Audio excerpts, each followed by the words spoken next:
porque a Comissão de Constituição, Justiça e Cidadania aprovou em primeiro turno nesta terça-feira o projeto de lei que permite a prisão após condenação em segunda instância. Podia ter feito essa pergunta também. Você é a favor da prisão após condenação em segunda instância? Sim ou não? Sim. Uma maneira mais clara, mais prática. O placar foi de 22 votos a favor da prisão em segunda instância e apenas um voto contra. Apenas o senador Rogério Carvalho, do PT, votou contra o projeto. Não podia ser diferente, tinha que ser um petista.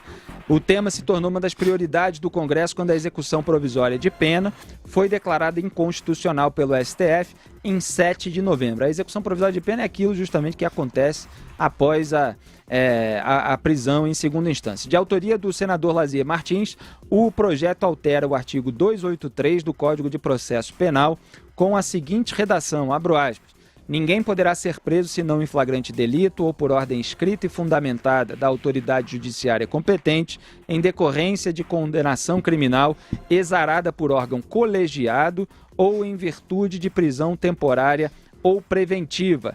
Fecho aspas. Essa nova redação retira do artigo 283, que eu li muitas vezes aqui nesse programa, aquela parte que diz que a prisão só pode ocorrer após o trânsito em julgado, ou seja, depois de esgotados todos os recursos do réu.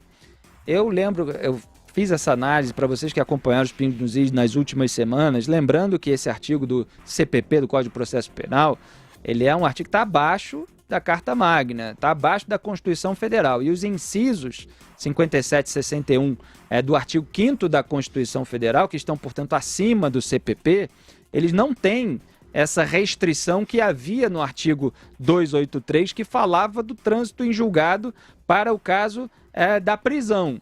E é essa constitucionalidade que havia sido analisada pelo plenário do Supremo e foi a argumentação do ministro Luiz Roberto Barroso, de que se deve olhar isso à luz da Constituição e não a Constituição à luz dos artigos do Código de Processo Penal.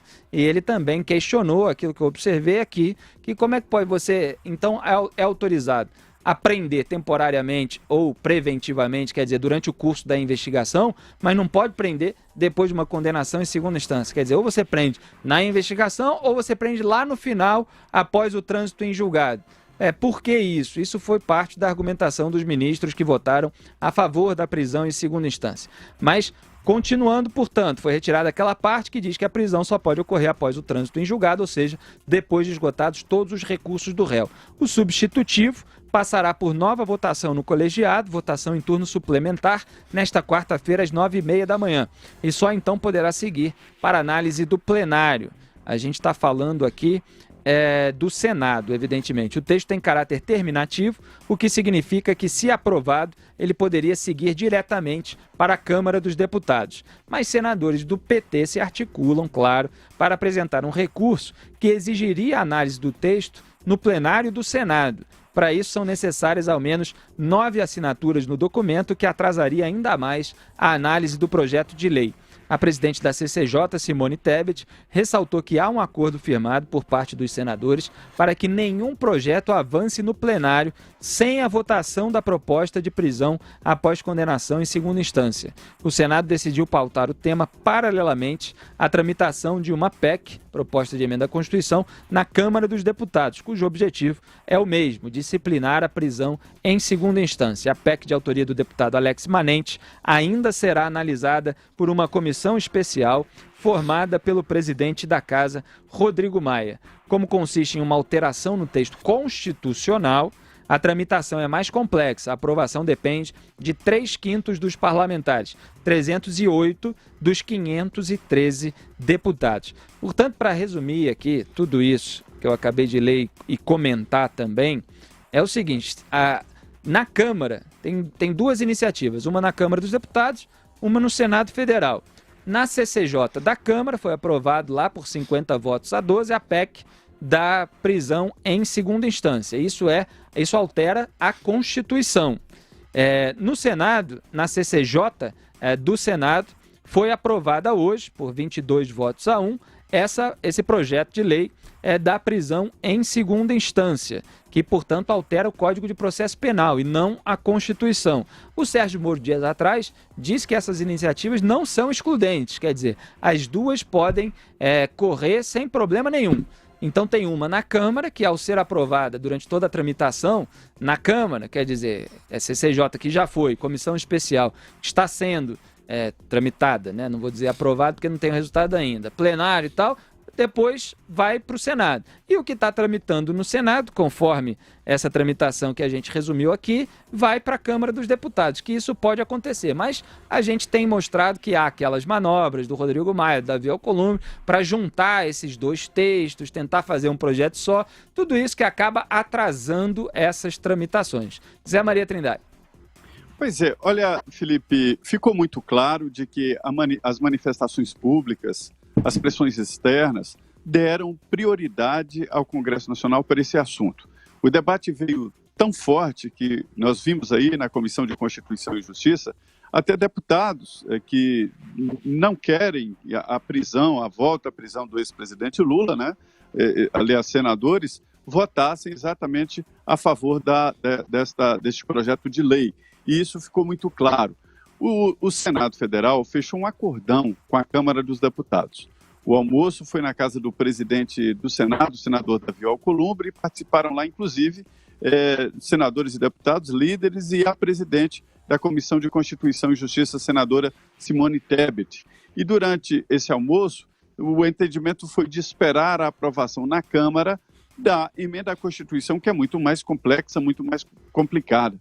Mas aí as pressões foram tantas que a presidente do Senado entendeu que a Câmara iria atrasar, ou seja, não cumpriria o que prometeu na reunião, no acordão lá, de adiantar a votação da emenda, e ouviu o ministro Sérgio Moro dizer que não são projetos excludentes e podem até ser complementares. Isso porque é muito inteligente essa mudança. O CPP, o Código de Processo Penal, segundo esta versão, que foi aprovada na Comissão de Constituição e Justiça, consideraria o transitado em julgado a segunda instância, podendo, excepcionalmente, a segunda instância não decretar a prisão do condenado em dois casos. Primeiro, se houver ali qualquer possibilidade de falha no processo, ou mesmo se a defesa do condenado levantar uma questão constitucional, ou seja, acima do Código de Processo Penal, relevante, ou seja, crível, né? Isso e a lei explícita para evitar aqueles atos protelatórios de apelação por apelar, para evitar a execução da condenação. Este é o projeto que muda o CPP, o Código de Processo Penal, que foi aprovado hoje na Comissão de Constituição e Justiça e amanhã deve ser aprovado em segundo turno. Se não houver apelação, vai direto para a Câmara. Se houver, passa pelo plenário do Senado Federal. Já a emenda que está na Câmara, que ganha a preferência dos deputados, muda a Constituição e ali define exatamente isso, que o transitado em julgado, que o artigo 5º da Constituição pede, seja exatamente na segunda instância. A partir daí seriam recursos extraordinários, né? É isso que está sendo modificado, que dá no mesmo sentido. Olha aqui, tem que caminhar paralelamente, a que chegar primeiro vai ser aprovada pelo seguinte. Essa argumentação que o Felipe reiterou, ela é irrefutável. Você pode você pode prender alguém em regime de prisão preventiva, tá? Você bota o cara na cadeia, aí ele fica. E se ele for, digamos, absolvido depois, na hora do julgamento? Então, houve o começo do cumprimento de uma pena que não se consumou. Como é que você devolve esses dias à pessoa? E isso é constitucional. E tem que ser assim mesmo, porque geralmente quase sempre se aplica esse tipo, fica nesse regime de prisão, os caras que já são culpados. Você tem que impedir que eles obstruam a justiça ou ocultem provas e tal. Agora, se pode fazer isso, Por que não pode fazer com quem está condenado em segunda instância? Mas, quem diz, é inconstitucional, tal, achando que o Supremo decidiu por unanimidade? Não. 5 ministros pensam o contrário. 5 ministros, e logo serão 6, acolheriam esse projeto sem nenhum tipo de queixa, sem nenhuma restrição, pelo seguinte: durante 3 anos foi esse o entendimento do Supremo. E foi esse o entendimento do Gilmar Mendes e foi esse o entendimento do Dias Toffoli. A mudança deles é que é suspeita. A mudança que se persegue agora no Senado e na Câmara é a volta à segurança jurídica, é a volta à normalidade constitucional. Claro que tem que ser preso.